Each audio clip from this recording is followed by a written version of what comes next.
नमस्कार दोस्तों, मैं अर्जुन आपका स्वागत करता हूं स्टे बाय अर्जुन के यूट्यूब चैनल में। तो दोस्तों, आज की हमारी क्लास है धनानंद एवं मौर्य साम्राज्य के बारे में आज की हमारी क्लास है। तो दोस्तों, वीडियो को अंत तक जरूर देखना ताकि सभी क्वेश्चन आपको आसानी से याद हो जाएँ। साथ ही दोस्तों, अगर आप हमारे चैनल पर पहली बार आएँ तो हमारे चैनल को भी सब्सक्राइब कर लीजिएगा, साथ ही बेल आइकन को प्रेस कर लीजिएगा ताकि हमारे आने वाले वीडियो का नोटिफिकेशन आप तक पहुँचता रहे। चलिए दोस्तों, वीडियो को स्टार्ट करते हैं।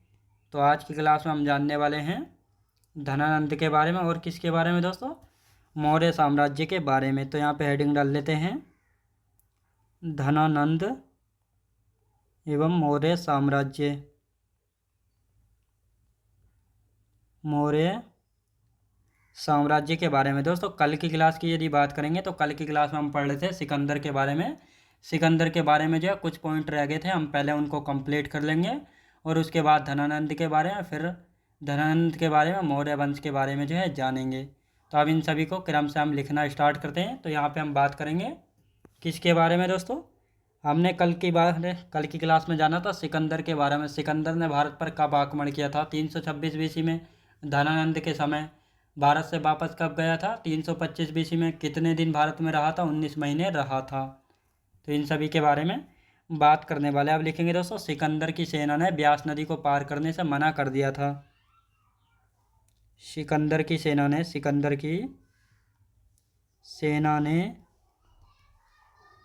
ब्यास नदी को पार करने से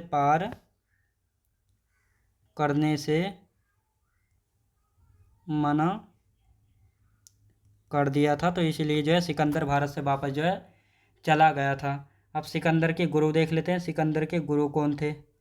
सिकंदर के गुरु की यदि बात की जाए तो अरस्तु, ये सिकंदर के गुरु थे। अब अरस्तु के गुरु कौन थे? प्लेटो। प्लेटो के गुरु कौन थे? सुकरात। तो ये इनके गुरु हैं क्रम से। अरस्तु ने की एक पुस्तक है जिसका नाम है पॉलिटिक्स, याद रखें दोस्तों, ये इनकी पुस्तक है। एक प्लेटो की है। प्लेटो की कौन सी दोस्तों? रिपब्लिक, याद रखें दोस्तों। सुकरात की कोई बुक नहीं दी हुई है, तो ये आपको अच्छे से याद रखना है। आप दोस्तों, यहाँ पे हम बात करेंगे सिकंदर के साथ आए व्यक्ति, यानी जब सिकंदर ने भारत पर आक्रमण किया था तो सिकंदर के साथ कौन कौन व्यक्ति आए थे, तो इनके बारे में देखेंगे। सिकंदर के साथ भारत आए व्यक्ति। तो कौन कौन व्यक्ति सिकंदर के साथ भारत आए थे, तो इन सभी के बारे में हम बात करने वाले हैं। तो यहाँ पे सबसे पहले हम बात करेंगे दोस्तों सेल्यूकस निकेटर के बारे में। किसके बारे में? सेल्यूकस निकेटर के बारे में। सेल्यूकस निकेटर आया था, और ये सेल्यूकस निकेटर कौन था? थल सेनापति था। थल सेनापति। और साथ ही और कौन आया था दोस्तों? निर्याकस आया था। निर्याकस कौन था? ये जल सेनापति था। जल सेनापति। और कौन आया था? और आया था दोस्तों फिलिप आया था। कौन दोस्तों? फिलिप। ये इसका सेनापति और मैनेजर यानी प्रबंधक था। याद रखेंगे दोस्तों, सेनापति और प्रबंधक दोनों था इसका। अब दोस्तों, यहाँ पे हम बात करेंगे इसके साथ दो इतिहासकार भी आए थे। एनासी क्रिप्स, जिसको ओनेसिकेट्स भी कहा गया, ये एक इतिहासकार थे। इन्होंने दोस्तों सिकंदर की जीवनी लिखी थी। लिखेंगे दोस्तों एनासी क्रिप्स या ओनेसिकेट्स भी इनको कहा जाता है। ये कौन थे? एक इतिहासकार थे। कौन थे? इतिहासकार। इन्होंने क्या किया था? इन्होंने सिकंदर की जीवनी लिखी थी। सिकंदर की जीवनी लिखी थी। किसने लिखी थी? एनासी क्रिप ने लिखी थी। किसने दोस्तों? एनासी क्रिप ने जीवनी लिखी। अब दोस्तों, यहाँ पे हम बात करते हैं एक इतिहासकार कौन थे? अरिस्टोबुलस थे। ये भी एक इतिहासकार थे। इन्होंने सिकंदर की युद्ध विजय को लिखा था। अरिस्टोबुलस।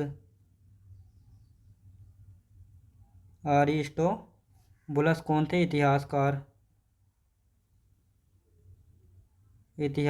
थे। कौन थे दोस्तों? इतिहासकार थे। यदि इनकी बात की जाए, सिकंदर की युद्ध विजय को लिखा था। सिकंदर की युद्ध विजय को लिखा किसने? अरिस्टोबुलस ने। याद रखेंगे, अरिस्टोबुलस ने जो है लिखा था। अब दोस्तों यहाँ पे हम बात करने वाले हैं सिकंदर की पसंदीदा पुस्तक कौन सी थी? इलियड थी, जिसके लेखक है होमर। क्वेश्चन पूछा जाता है सिकंदर की पसंदीदा पुस्तक कौन सी थी? इलियड थी, जिसके लेखक थे होमर। सिकंदर के घोड़े का नाम था बहुकेफला, और इसने जो है 2 नगर बसाए थे। एक तो अपने घोड़े के नाम पर बहुकेफला, और साथ ही एक निकैया नगर बसाया था। जीत की खुशी में झेलम नदी के किनारे पर बसाया था। तो इन दोनों को लिख लेते हैं। यानी यहाँ पे हम लिखना स्टार्ट करते हैं सिकंदर की पसंदीदा पुस्तक। सिकंदर की पसंदीदा पुस्तक। सिकंदर की पसंदीदा पुस्तक की यदि बात की जाए तो कौन सी दोस्तों? इलियड या इलियड, याद रखें दोस्तों। अब इसके लेखक कौन थे? होमर। होमर जो है दोस्तों इसके लेखक थे। तो ये आपको अच्छे से याद रखना है। अब यहाँ पे हम बात करेंगे सिकंदर के घोड़े का नाम क्या था? तो सिकंदर के घोड़े की यदि बात की जाए, सिकंदर के घोड़े का नाम बहुकेफला। क्या था दोस्तों? बहुकेफला था। बहुकेफला था। और साथ ही दोस्तों इसने बहुकेफला और निकैया नगर बसाए थे। निकैया नगर वसाया। अब दोस्तों यहाँ पे हम बात करेंगे बहुकेफला जो है अपने घोड़े की याद में बसाया था। अपने घोड़े की याद में बसाया था। अब दोस्तों यहाँ पे हम बात करेंगे निकैया नगर की, यानी जीत की खुशी में। जीत की खुशी में झेलम नदी के तट पर, झेलम नदी के तट पर बसाया था। किसको बसाया था? निकैया नगर को जो है बसाया था। तो ये आपको अच्छे से याद रखना है। अब दोस्तों यहाँ पे हम बात करेंगे सिकंदर की मृत्यु कब हुई थी और कहाँ पर हुई थी। तो लिखेंगे दोस्तों सिकंदर की मृत्यु की यदि बात की जाए 323 बीसी में। 323 बीसी में कहाँ पे? बेबीलोन में हुई थी। बेबीलोन इराक में। बेबीलोन इराक में। कारण की यदि बात की जाए, कारण यानी किस कारण जो है हुई थी? मस्तिष्क ज्वर के कारण। मस्तिष्क ज्वर के कारण हुई थी। मस्तिष्क ज्वर के कारण जो है हुई थी। तो ये आपको अच्छे से याद रखना है। तो ये हमारा सिकंदर हो गया है कंप्लीट। अब इसके बारे में अच्छे से एक बार रिवीजन कर लेते हैं, फिर धनानंद को जो है स्टार्ट करेंगे। तो आप दोस्तों यहाँ पे हम बात करेंगे सिकंदर की सेना ने जो है ब्यास नदी को पार करने से मना कर दिया था, और इसी कारण जो है सिकंदर 19 महीने के बाद जो है भारत से वापस जो है चला गया था। अब कौन कौन से कारण थे जो सिकंदर की सेना ने जो है ब्यास नदी को पार करने से मना कर दिया था? दोस्तों यहाँ पर 3 कारण माने जाते हैं। एक कारण माना जाता है, कहा जाता है सिकंदर की सेना बहुत ज़्यादा थक गई थी, युद्ध लड़ने की स्थिति में नहीं थी, इसलिए इसकी सेना ने जो है ब्यास नदी को पार करने से मना कर दिया था। एक कारण ये माना जाता है। दूसरा कारण माना जाता है कि यहाँ पर इस समय अफवाह फैली हुई थी कि जो भी ब्यास नदी को पार करता है वह जो है ज़्यादा दिनों तक जीवित नहीं रहता है। दूसरा कारण इसको माना गया। तीसरे कारण की यदि बात की जाए तो इस समय जो है मगध पर धनानंद का शासन था, जो कि एक शक्तिशाली शासक था, तो इसके डर से। तो ये 3 कारण जो है माने जाते हैं। तो इसलिए सिकंदर भारत से 19 महीने बाद ही वापस चला गया था 325 बीसी में, क्योंकि इसकी सेना ने ब्यास नदी को पार करने से मना कर दिया था। अब सिकंदर के गुरु की यदि बात करें तो अरस्तु इसके गुरु थे। अरस्तु के गुरु हैं प्लेटो, प्लेटो के गुरु हैं सुकरात। अरस्तु की पुस्तक है पॉलिटिक्स, प्लेटो की पुस्तक है रिपब्लिक। सिकंदर के साथ भारत आए व्यक्ति। जब सिकंदर ने 326 बीसी में भारत पर आक्रमण किया था तो इस समय इसके साथ कौन कौन व्यक्ति आए थे? तो सेल्यूकस निकेटर आया था, जो कि इसका थल सेनापति था। निरियाकस आया था जो कि जल सेनापति था। फिलिप आया था जो कि इसका सेनापति था और साथ ही प्रबंधक यानी मैनेजर भी था। साथ ही इसके साथ जो है दो इतिहासकार जो है आए थे। एक था एनासिक्रिप्स जिसको ओनेसिकेट्स भी कहा गया है, इसने जो है सिकंदर की जीवनी लिखी थी। दूसरा है आरिसो स्टोबुलस, ये भी एक इतिहासकार था, इसने सिकंदर की युद्ध विजय को जो है लिखा था। तो ये आपको अच्छे से याद रखना है। अब यहाँ पे हम बात करते हैं दोस्तों सिकंदर की पसंदीदा पुस्तक यानी सिकंदर की फेवरेट बुक कौन सी थी। इलियड थी और इसके लेखक थे होमर। कौन थे दोस्तों? होमर। सिकंदर के घोड़े का नाम था बाऊकेफला। क्या था दोस्तों? बाऊकेफला। और साथ ही इसने दो नगर बसाए थे, एक तो बाऊकेफला अपने घोड़े की याद में बसाया था, दूसरा निकैया नगर बसाया जो कि इसने जीत की खुशी में झेलम नदी के तट पर जो है बसाया था। दोनों नगर आपको याद होने चाहिए, क्वेश्चन पूछ लिया जाता है। सिकंदर की मृत्यु की बात करते हैं, 323 बीसी में इसकी मृत्यु हो गई थी बेबीलोन इराक में। किसके कारण? मस्तिष्क ज्वर, जिसको हम दिमागी बुखार भी कहते हैं, तो इसके कारण इसकी मृत्यु जो है हो गई थी। आप दोस्तों यहाँ पे हम बात करेंगे धनानंद के बारे में, यानी धनानंद की हत्या जो है चंद्रगुप्त मौर्य कर देंगे और उसके बाद जो एक नए वंश की स्थापना करेंगे मौर्य साम्राज्य के बारे में। तो आप यहाँ पे हेडिंग डालेंगे दोस्तों धनानंद के बारे में। धनानंद, दोस्तों धनानंद की यदि बात की जाए, धनानंद तो इसे जो है दोस्तों अग्रमीज नाम से भी जो है जाना जाता है। लिखेंगे दोस्तों इसे अग्रमीज, इसे जो है अग्रमीज के नाम से भी जो है जाना जाता है। इसे अग्रमीज के नाम से भी जाना जाता है। याद रखें दोस्तों, इसे जो है अग्रमीज के नाम से भी जाना जाता है। तो ये आपको अच्छे से याद रखना है। आप दोस्तों यहाँ पे हम बात करेंगे सिकंदर आक्रमण इसी के शासनकाल में हुआ था 326 बीसी में। सिकंदर आक्रमण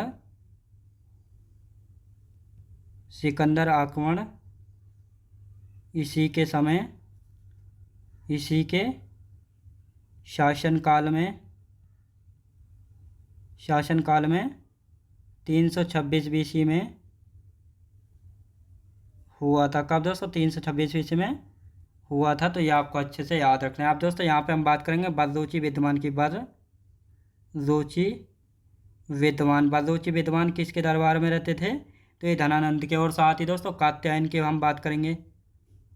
कात्यायन याद रखें दोस्तों, कात्यायन विद्वान। कौन? कात्यायन विद्वान।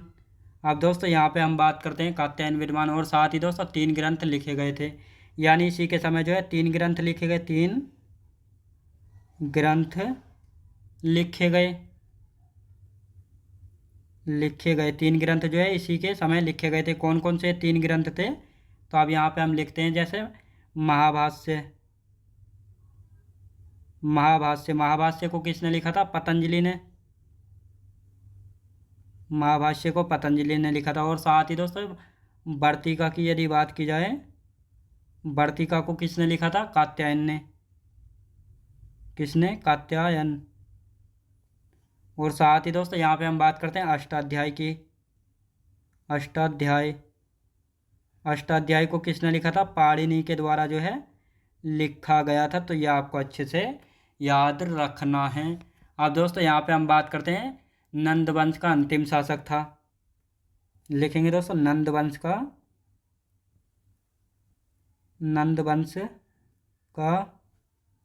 अंतिम शासक। नंद वंश का जो है अंतिम शासक था। कौन था दोस्तों? धनानंद था। नंद कौन था दोस्तों? धनानंद था। तो ये आपको अच्छे से याद रखना है। आप दोस्तों यहाँ पे हम बात करेंगे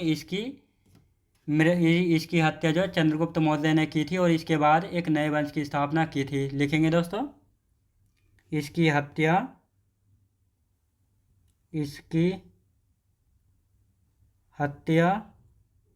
चंद्रगुप्त मौर्य ने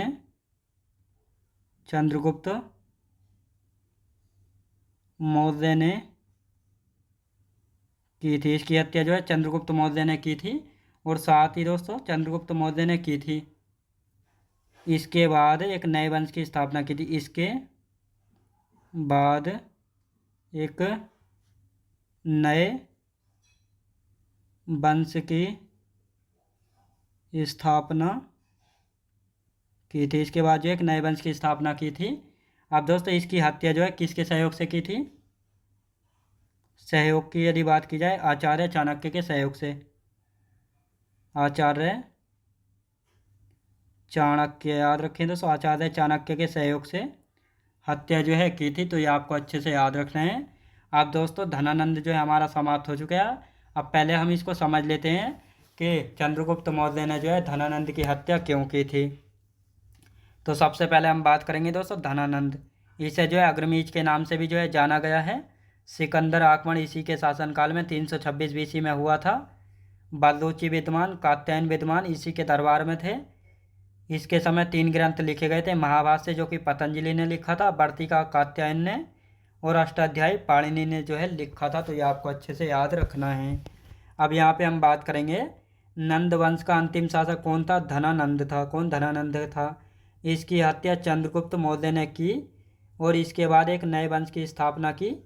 साथ ही किसके सहयोग से हत्या की थी? आचार्य चाणक्य के सहयोग से स्थापना इसकी हत्या जो है की थी। आप दोस्तों क्या कारण रहा था जो इसकी हत्या जो है की गई थी? कहा जाता है कि चाणक्य यानी आचार्य चाणक्य जो है ये तक्षशिला के प्रोफेसर थे।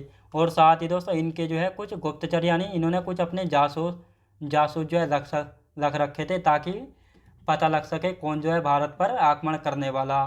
तो इनके जासूसों ने चाणक्य को बताया कि भारत पर जो है सिकंदर का आक्रमण होने वाला है। तो आप जैसे ही ये बात किसको पता लगी? चाणक्य को। तो ये बात जो है चाणक्य किसको बताने गए थे? धनानंद को जो है बताने गए थे। किसको? धनानंद को। अब धनानंद ने जो है इनकी बात नहीं मानी और साथ ही इनका बहुत ज़्यादा अपमान किया कि एक मामूली सा प्रोफेसर होते हुए यानी आचार्य होते हुए मुझको सलाह देता है कि क्या करना चाहिए, कि तुम जो है एक तुच्छ आचार्य होते हुए मुझको सलाह देते हो, तुम्हारी हिम्मत कैसे हुई? तो इस प्रकार जो है इनका बहुत ज़्यादा अपमान करता है। तो कहा जाता है आचार्य चाणक्य ने जो है ये अपनी चुटिया बांधते थे, चुटिया को खोल दिया और एक अपना वचन लिया, अपने आप एक वचन लिया कि जब तक मैं इस नंदवंश का विनाश नहीं कर दूंगा तब तक जो है मैं चैन से नहीं बैठूंगा। और कहा जाता है जब ये दरबार से वापस जा रहे थे तो इन्होंने जो है जंगल को ये पार कर रहे थे। तो इनको जो है जंगल में एक बच्चा मिला था जहाँ पर बहुत सारे बच्चे जो है राजकीलम खेल खेल रहे थे। राजकीलम खेल की यदि बात की जाए तो राजकीलम खेल में क्या होता था? राजकीलम खेल में क्या होता था? एक बच्चा जो है राजा बनता था और अपने मित्रों की सारी समस्याओं को जो है दूर करता था। इस खेल को जो है आचार्य चाणक्य देख रहे थे। अब जैसे ही इस खेल को ये देख रहे थे तो आचार्य, ये जो छोटा बच्चा था यही चंद्रगुप्त मौर्य था, तो इससे जो है बहुत प्रभावित हुए और इसके बाद जो है चंद्रगुप्त मौर्य को जो है इस बच्चे को अपने साथ ले गए और इस बच्चे में जो है राजा वाले सभी गुणों को जो है इन्होंने डाला। और इसके बाद जो है एक समय आया और इन्होंने जो है चंद्रगुप्त मौर्य की सहायता से जो है नंदवंश के अंतिम शासक धनानंद की हत्या करवा दी और एक नए वंश की स्थापना हुई थी, मौर्य वंश की। तो इस प्रकार जो है दोस्तों नंदवंश की हत्या की गई थी। नंदवंश के अंतिम शासक धनानंद की हत्या करके एक नए वंश मौर्य वंश की जो है स्थापना की गई थी। किन परिस्थितियों में हुई थी तो ये भी आपको अच्छे से पता लग गया होगा। अब दोस्तों यहाँ पे हेडिंग डालेंगे मौर्य वंश। अब मौर्य वंश के बारे में देख लेते हैं। मौर्य वंश की यदि बात की जाए तो मौर्य वंश का शासनकाल जो है 322 बीसी से लेकर 185 बीसी तक जो है मौर्य वंश का शासनकाल जो है रहा था। अब दोस्तों यहाँ पे हम बात करते हैं मौर्य वंश के संस्थापक यानी फाउंडर की हम बात कर लेते हैं। संस्थापक की यदि बात की जाए चंद्रगुप्त मौर्य थे। चंद्रगुप्त मौर्य कौन थे दोस्तों? चंद्रगुप्त मौर्य जो संस्थापक थे। साथ ही इनकी राजधानी की हम बात कर लेते हैं। पाटलिपुत्र। इनकी राजधानी थी दोस्तों पाटलिपुत्र। और साथ ही पाटलिपुत्र को जो है कुसुमपुरा के नाम से भी जाना जाता है। कुसुमपुरा के नाम से भी जो है जाना जाता है। और वर्तमान में जो है इसको दोस्तों पटना के नाम से जाना जाता है कुसुमपुरा को, जो कि बिहार की राजधानी है। तो ये आपको अच्छे से याद रखना है। अब इसके प्रधानमंत्री कौन थे? यानी चंद्रगुप्त मौर्य के प्रधानमंत्री कौन थे? प्रधानमंत्री की यदि बात की जाए तो आचार्य चाणक्य थे। आचार्य चाणक्य कौन थे दोस्तों? आचार्य चाणक्य थे। अब आचार्य चाणक्य के बारे में कुछ समझ लेते हैं। तो दोस्तों इनके अन्य नाम यानी किन अन्य नामों से जो है चाणक्य को जाना जाता है, जैसे विष्णुगुप्त, विष्णुगुप्त के नाम से जाना जाता है। और साथ ही दोस्तों यहाँ पे हम बात करेंगे कौटिल्य के नाम से, कौटिल्य के नाम से इनको जाना जाता है। साथ ही भारत का मेकियावेली, भारत का मेकियावेली जो है दोस्तों इनको कहा जाता है। और साथ ही दोस्तों इनकी एक पुस्तक थी, तो इनकी एक पुस्तक भी लिख लेते हैं यहाँ पे। पुस्तक, पुस्तक की यदि बात की जाए तो इनकी पुस्तक है अर्थशास्त्र, अर्थशास्त्र जो कि राजनीति से संबंधित है, राजनीति से संबंधित है। तो ये आपको अच्छे से याद रखना है। आप दोस्तों इनको भारत का मेकियावेली जो है क्यों कहा जाता है, तो इसके बारे में समझ लेते हैं। मेकियावेली, तो मेकियावेली की यदि बात की जाए तो ये जो है मेकियावेली कौन थे, पश्चिमी विचारक थे, पश्चिमी विचारक, एक पश्चिमी विचारक थे जिनका नाम था मेकियावेली। याद रखें दोस्तों, मेकियावेली जो है एक पश्चिमी विचारक जो है हुआ करते थे। इनकी एक पुस्तक है, इनकी एक पुस्तक है द प्रिंस, द प्रिंस इनकी एक पुस्तक है जो कि राजनीति से संबंधित है, राजनीति से संबंधित है। और कहा जाता है दोस्तों द प्रिंस और अर्थशास्त्र पुस्तक जो है लगभग दोनों एक सी ही हैं। तो इसलिए जो है भारत का मैकियावेली किसको कहा जाता है, तो ये कौटिल्य को जो है कहा जाता है। तो ये आपको अच्छे से समझ में आया होगा। अब दोस्तों यहाँ पे हम बात करने वाले हैं किसके बारे में बात करेंगे, चंद्रगुप्त मौर्य के बारे में बात करेंगे। ये जो है कब गद्दी पर बैठते हैं और कब से कब तक रहते हैं, इनकी पत्नी के नाम, पत्नी के बारे में, इनके अन्य नामों के बारे में, इन सभी के बारे में लिखते हैं। तो यहाँ पे लिखेंगे दोस्तों चंद्रगुप्त मौर्य, चंद्रगुप्त मौर्य। चंद्रगुप्त मौर्य की यदि बात की जाए तो 322 BC में जो है ये गद्दी पर बैठते हैं। और साथ ही दोस्तों 298 BC तक जो है गद्दी पर रहेंगे कौन, चंद्रगुप्त मौर्य। अब यहाँ पे हम बात करते हैं चंद्रगुप्त मौर्य की यदि बात करेंगे तो इनकी एक पत्नी है, पत्नी का नाम है दुर्धरा। याद रखें दोस्तों दुर्धरा, ये दुर्धरा जो है इनकी पत्नी है। और साथ ही दोस्तों अब इनके अन्य नाम यानी चंद्रगुप्त मौर्य को जो है किन अन्य नामों से जो है जाना जाता है, भारत का मुक्तिदाता। इनके अन्य नामों से बहुत सारे क्वेश्चन बने हैं, जैसे भारत का मुक्तिदाता, इनको दोस्तों भारत का मुक्तिदाता भी कहा गया है। साथ ही और कौन से नाम हैं, जैसे सेंड्रोकोट्स, सेंड्रोकोट्स, ये हो गया सेंड्रोकोट्स। सेंड्रोकोट्स जो है इनको जस्टिन एरियन व स्ट्राबो व मेगास्थनीज ने कहा था, जस्टिन एरियन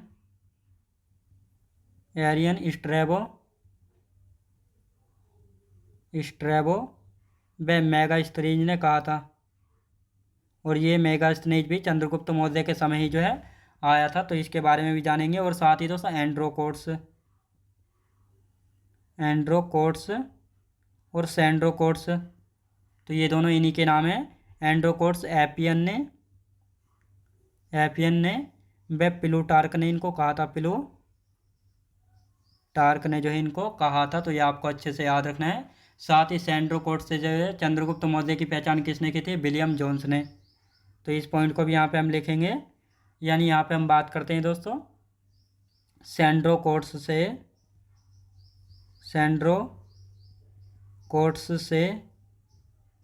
चंद्रगुप्त मौर्य की पहचान, चंद्रगुप्त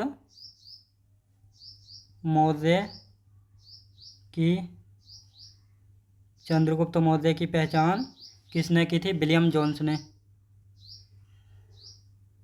विलियम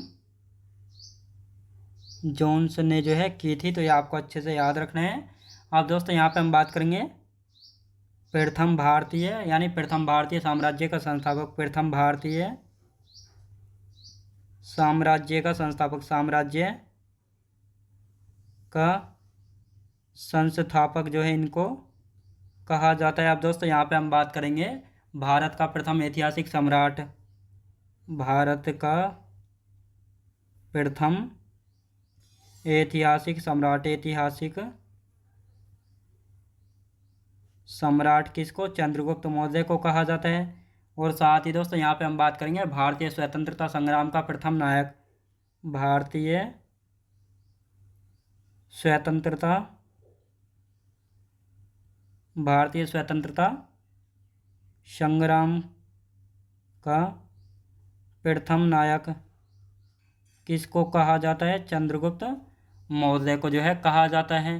अब दोस्तों यहाँ पे एक पॉइंट और लिखेंगे, यानी विशाख दत्त की एक पुस्तक है जिसका नाम है मुद्रा राक्षस। इसमें जो है चंद्रगुप्त मौर्य को बिरसल या निम्न कुल का जो है बताया गया है। तो यहाँ पे हम लिखेंगे किसके बारे में, विशाख दत्त। विशाख दत्त की यदि बात की जाए तो इनकी एक पुस्तक है मुद्रा राक्षस। क्या है दोस्त, इनकी एक पुस्तक है मुद्रा राक्षस। अब इस मुद्रा राक्षस में जो है चंद्रगुप्त मौर्य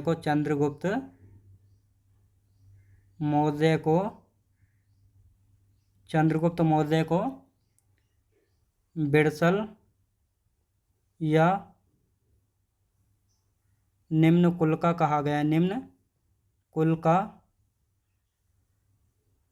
कहा गया है। किसके द्वारा कहा गया है, तो ये कहा गया है दोस्तों विशाख दत्त की पुस्तक मुद्रा राक्षस में। आप दोस्तों इनका हम एक बार जो है इनको समझ लेते हैं और फिर इसके बाद आगे की हम चर्चा करेंगे। तो मौर्य वंश की यदि बात की जाए तो मौर्य वंश 322 बीसी से लेकर 185 बीसी तक जो है दोस्तों रहा था। संस्थापक यानी फाउंडर की बात करेंगे चंद्रगुप्त मौर्य। राजधानी थी इनकी पाटलिपुत्र, जिसको कुसुमपुरा के नाम से भी जो है दोस्तों जाना गया है। वर्तमान नाम की हम बात करेंगे तो वर्तमान में इसका नाम है पटना, जो कि बिहार की राजधानी है। चंद्रगुप्त मौर्य के प्रधानमंत्री हुए थे आचार्य चाणक्य। अब दोस्तों आचार्य चाणक्य की यदि बात की जाए तो इनके अन्य नाम जैसे विष्णुगुप्त, कौटिल्य और भारत का मैकियावेली। तो अब इनको भारत का मैकियावेली क्यों कहा जाता है, तो ये अभी जानेंगे। तो एक इनकी पुस्तक है अर्थशास्त्र, किसकी, चंद्रगुप्त मौर्य की नहीं बल्कि आचार्य चाणक्य की, जो कि राजनीति से संबंधित है। अब दोस्तों एक पश्चिमी विचारक हुए जिनका नाम है मैकियावेली। इनकी एक पुस्तक ही द प्रिंस, जो कि राजनीति से संबंधित है। और कहा जाता है द प्रिंस और अर्थशास्त्र जो है ये दोनों पुस्तकें लगभग सेम है, एक जैसी हैं, दोनों राजनीति से संबंधित हैं। तो इसीलिए जो है भारत का मैकियावेली कहा जाता है। किसको, आचार्य चाणक्य को।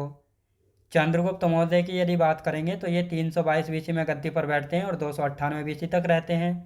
इनकी पत्नी है दुर्धरा। कौन, इनकी पत्नी दुर्धरा। अब इनके अन्य नाम, यहाँ से बहुत सारे क्वेश्चन बने हैं।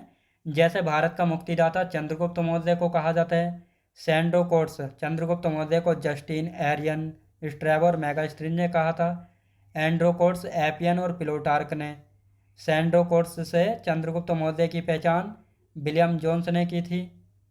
प्रथम भारतीय साम्राज्य का संस्थापक, भारत का प्रथम ऐतिहासिक सम्राट, भारतीय स्वतंत्रता संग्राम का प्रथम नायक। तो ये सारे जो हैं इन्हीं के नाम है चंद्रगुप्त मौर्य के। अब एक विशाख दत्त हैं जिनकी एक पुस्तक है मुद्रा राक्षस। इसमें जो है चंद्रगुप्त मौर्य को बिरसल या निम्न कुल का जो है कहा गया है। तो ये आपको अच्छे से पता होना चाहिए, क्वेश्चन पूछ लिया जाता है। चंद्रगुप्त मौर्य को बिरसल या निम्न कुल का किस पुस्तक में कहा गया, मुद्रा राक्षस में कहा गया, जिसके लेखक हैं विशाख दत्त। तो ये आपको अच्छे से याद रखना है। तो दोस्तों आज की क्लास जो है हमारी यहीं तक रहेगी और इससे आगे का जो बचा हुआ है इसको हम कल की क्लास में कंटिन्यू करेंगे। तो दोस्तों मैं उम्मीद करता हूँ आपको वीडियो क्वालिटी, कंटेंट वगैरह सभी कुछ आपको पसंद आया होगा। पसंद आया तो लाइक, शेयर और सब्सक्राइब करना बिल्कुल भी ना भूलें। साथ ही दोस्तों अगर आप हमारे चैनल पर पहली बार आएँ तो हमारे चैनल को भी सब्सक्राइब कर लीजिएगा। साथ ही बेल आइकन को प्रेस कर लीजिएगा ताकि हमारे आने वाले वीडियो का नोटिफिकेशन जो है आप तक पहुँचता रहे। चलिए दोस्तों मिलते हैं नेक्स्ट वीडियोज़ में।